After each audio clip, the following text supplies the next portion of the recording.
není dosť. Ale hnev, ktorý cítime, nie je produktom nenávisti. Je to produkt lásky. Lásky, ktorý všetci cítime v tejto krajine. To je hlavný dôvod, prečo sme tu. Láska, nie je nenávisť.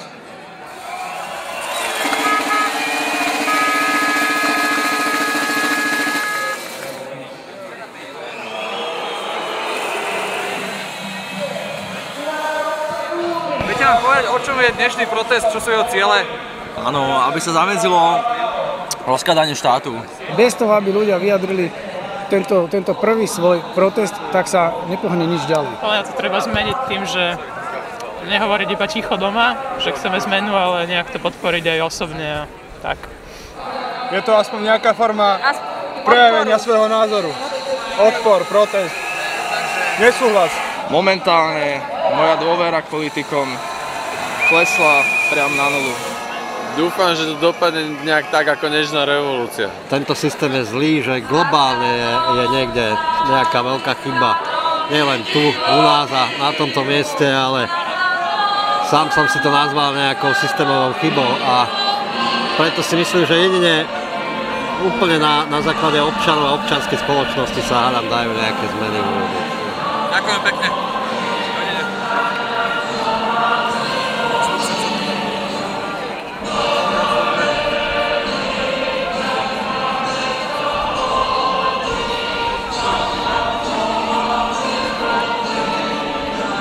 Ľudia musia ovládať nejaké zákony, čo sa týka, s kým treba rokovať, o čom treba rokovať. Toto všetko musí niekto ovládať.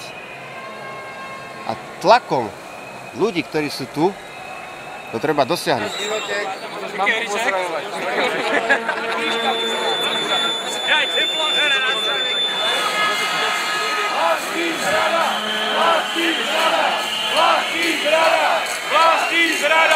Vlastní zrada!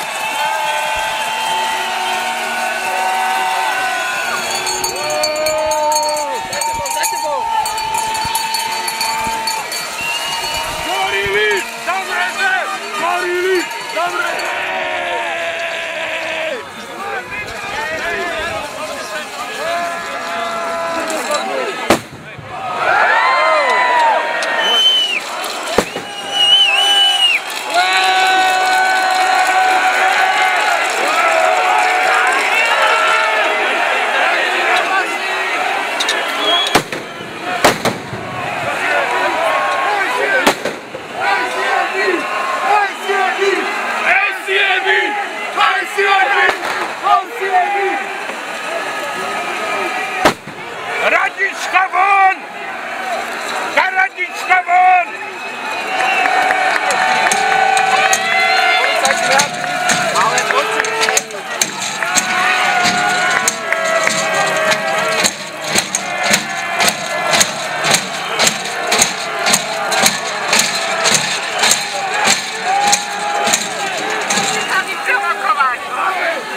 Nedajte sa vyprovokovať! Pokojný priebeh! Kto si to píše, čo tu ty robíš? Pokojný priebeh! Pokojný priebeh! Dobre, sú tu. Uklonite sa, dobre, ukloni sa. Ukloni sa. Dobre. Toto je pokojná demonštrácia, prosím, aj rešpektujte to.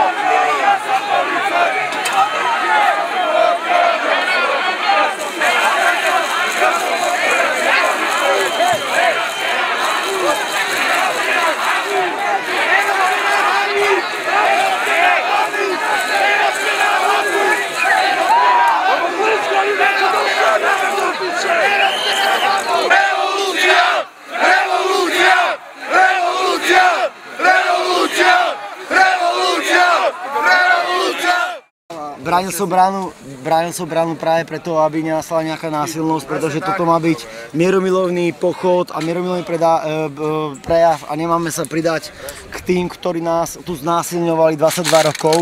a práve preto sa nechcem znížiť na ich úroveň, aby sme sa neznížili na ich úroveň a nerobili to isté, čo robí oni ľuďom, pretože to, čo momentálne je feudalizmus. Toto nie je demokracia. Prienikom určitých skupín, ktoré tu teraz boli a stretom s políciou by sa absolútne nedosiahlo to, čo tu je. To by bolo vlastne to isté, čo sa robí vždy, keď sú nejaké veľké problémy, tak sa vyskytne nejaký veľký konflikt, ktorým sa to celé zamaskuje. Tým pádom by si pozornosť zviedla na tento konflikt a to, o čo vlastne ide, by úplne išlo do úzadia. Čo si myslíš, prečo takíto ľudia chodia na takéto protesty? Pretože vyhľadávajú možnosť pobiť sa. Čisto len z pudových dôvodov. Patrím do organizácie zahraničných Slovákov a žijem v Dubline v Írsku. Najprv sa známy SIS. Prečo si myslíte, že hovoríte vlastne? Môžem sa opýtať, proč žiješ v Írsku? Proč nežiješ na Slovensku?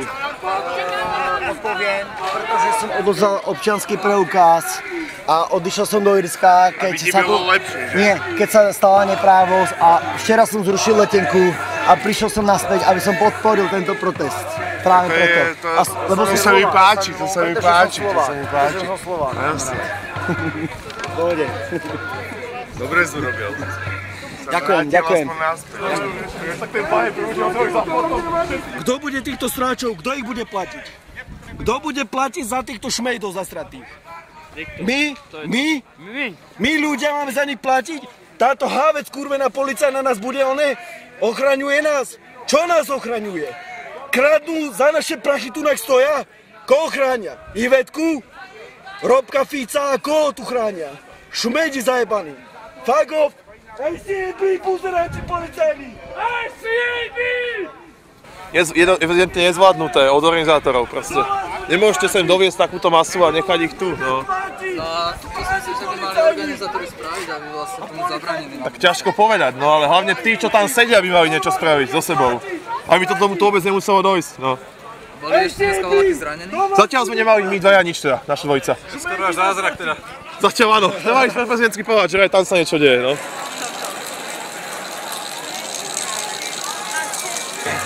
Proste kradne sa tu, lúpi sa tu a tento človek to proste všetko zastrešuje a práva tu patria len pre určitých okruh ľudí, takže.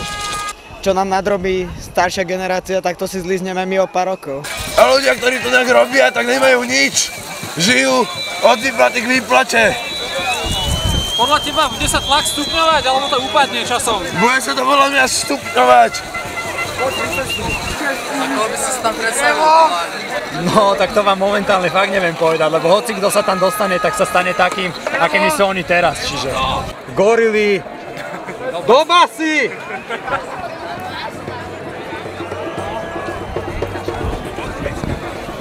Zurinda, do basy! Zurinda, do basy! Fico, do basy! Fico, do basy! Fico, do basy! Fico, do basy! Zurinda, do basy! Debili! Vydajte nás zlodejo! Vydajte nás zlodejo! Vydajte nás zlodejo! Vydajte nás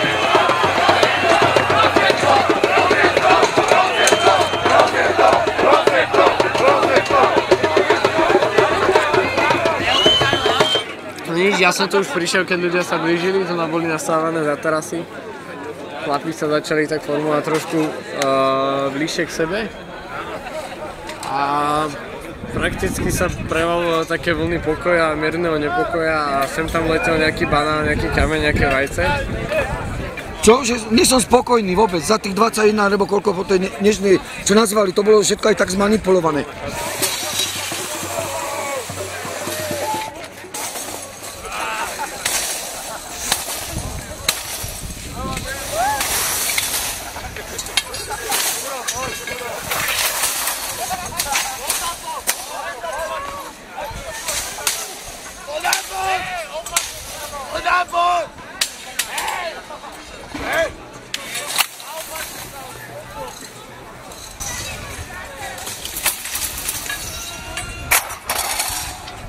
Ty si teraz ničil tie zátarasy? Čo si chcel vyjadriť? Silu ľudu.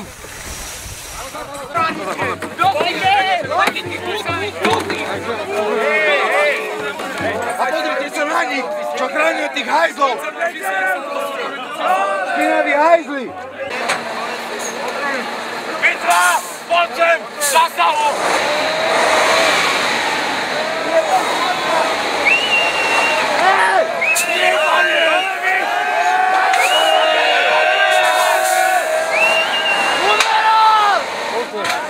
Polícia, menem zákona vás vyzývam, opuste tento priestor, keď neopustujete, bude proti vám použité útočné prostriedky. Opakujem, polícia, menem zákona vás vyzývam, opustite od tohto priestoru. Vlastne zakryť tvár, keď sa dá.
Používa donúcovacie prostriedky proti zasahujúcim demonštrantom. Ja len spomeniem, že situácia je naozaj kritická. Polícia sa snaží vytlačiť demonštrantov. Točte to, toto! Toto je normálne, do piče! Toto je normálne! Že na slovenský štát útočia! Toto je normálne! Toto je normálne, kurva! Do piče! To sa polícia zachová aj voči nám. Uvidíme.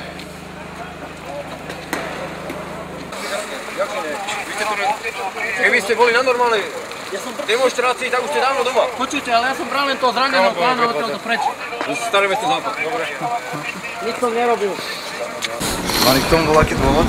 Tak mali, ale tak proste zaútočili na nás, ktorí sme proti ním neprotestovali, vieš. To je jedno. A keď si neprotestoval, čo si tu robil teraz? Však protestoval, ale proste bol proti tomu, ale oni zaútočili na nás, že proste plynoviny všetko házali po nás. A keď oni hovorili výzvy, že aby ste odišli, tak prečo ste neodišli? No, lebo neútočíme proti policajtom, ale proti štátu. To je ten dôvod, vieš. Bolo tam pár ľudí, ktorí ešte to brali mierovým spôsobom, že sa klákli, že upokojovali, že sa snažili rozprávať s policajtami, že o týždeň tu budú zase a bude nás, ja neviem, 200 000 a tak ďalej a tak ďalej. Takisto ma zaujímala reakcia policajtov. Takisto ma zaujímalo, či naši mocní páni sa niekto dokáže zjaviť, pretože oni by mali stať v tej prvej rade a nie policajti, ktorí sú chudáci, pretože, ako som už povedala, z obidvoch strán sú tlačení. Niekoľkých ľudí zatkli. Je jeden zranený policajt, niekoľko ľudí zadržali. Dávajte pozor, myslíte, že by ste sa mali pretočiť? Daj, pred parlamentom to vyzerá ako daj, veľa ľudí bolo zadržaných. Proste niekoľko ľudí bolo zadržaných pre vandalizmus a tak ďalej, evidentne, ale proste veľa ľudí bolo zadržaných a jeden policajt je zranený. A on evidentne prisádza, keď tu tí demonstranti.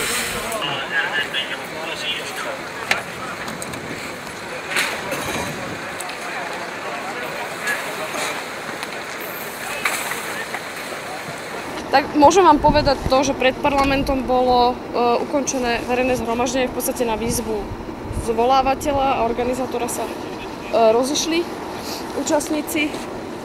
To vám viem povedať a potom v podstate, že tu čo sa stalo. Alebo ako by bola polícia pripravená, že to bude až takéto dnes? Očakávali ste to?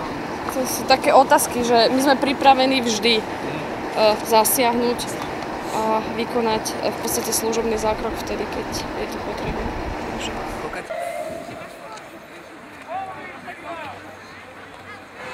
Nesúhlasíme s tými násilnosťami. No to nemuseli robiť. Zase to zneužijú proti nám, ale To už bolo po ukončení oficiálneho protestu, takže... A ako by si zmenil systém? Ako sa to Na dá? priamu demokraciu. To je rozdiel napríklad, že nebudeme voliť strany, ale konkrétnych ľudí. Proste nemôžete zakružkovať iba jednu stranu, ale môžete si vybrať z viacerých strán, povedzme, a rôznych ľudí. A tak ďalej je tam veľa... Ale mohli by sa robiť inteligenčné testy, aby ľudia na 60 nevolili Robka. Myslím, že aj politici by mali prejsť testami, ak chcú kandidovať? Ty by neprešli. Existuje nejaký politik, ktorému ešte dôverujete v dnešnej dobe? Nora Mojsejová. Pôjdete voliť? Voliť nepôjdem. A ty? Máš rád banány? Banány, to je moje. Banány a peniaze.